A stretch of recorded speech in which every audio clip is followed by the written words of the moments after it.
Listen. If you are an American who believes there is a God, then you probably believe that America is still the greatest nation on earth. Hopefully, you also recognize that we need a moral, spiritual revival before a political revolution can be planted in fertile soil. It just makes sense. Are you with me? Please subscribe to Daily Tea at www.dailytea.us/subscribe. Persecuted and Forgotten, Our Christian Brethren. Daily Jot by Bill Wilson.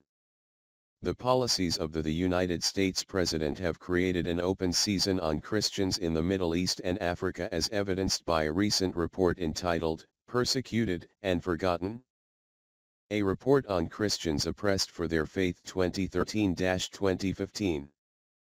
The report, published by Aid to the Church in Need, states, at a time when the numbers of displaced and refugees have hit an all-time high, Islamist groups have carried out religiously motivated ethnic cleansing of Christians, notably in parts of Africa and the Middle East. If this continues, the Church's survival in these regions is threatened. The report says that the Church is being silenced and driven out of its ancient biblical heartland.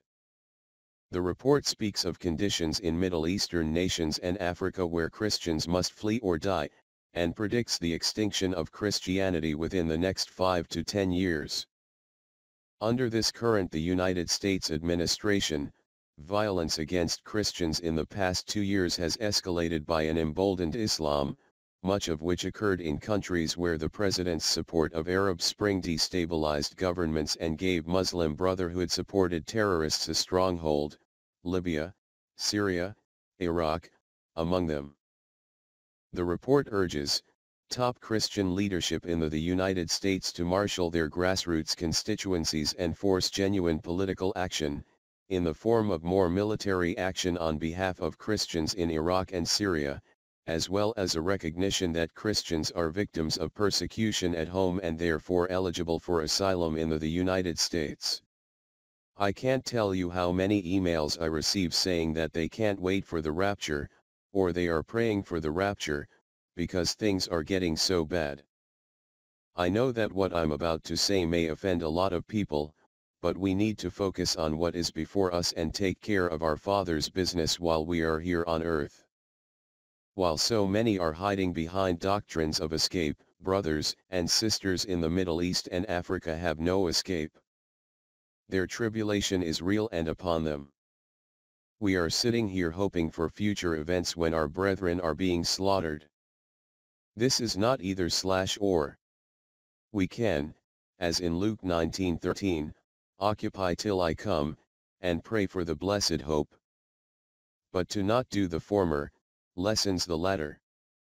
The violent encroachment of Islam through Boko Haram and Fulani tribesmen in Ghana, West Africa is a glimpse of the future. The Daily Jot Ministry has actively supported, and continues to do so, efforts of outreach in the rural areas of Ghana that have come under the influence of Islam. We support churches in these hostile areas where the Muslims move in and force Christians to convert or die. Yes, there has been slaughters even there, or to flee for their lives. This is true.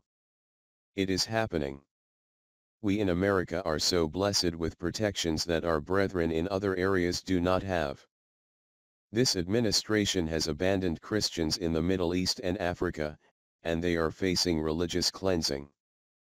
We need to find ways to come to their aid.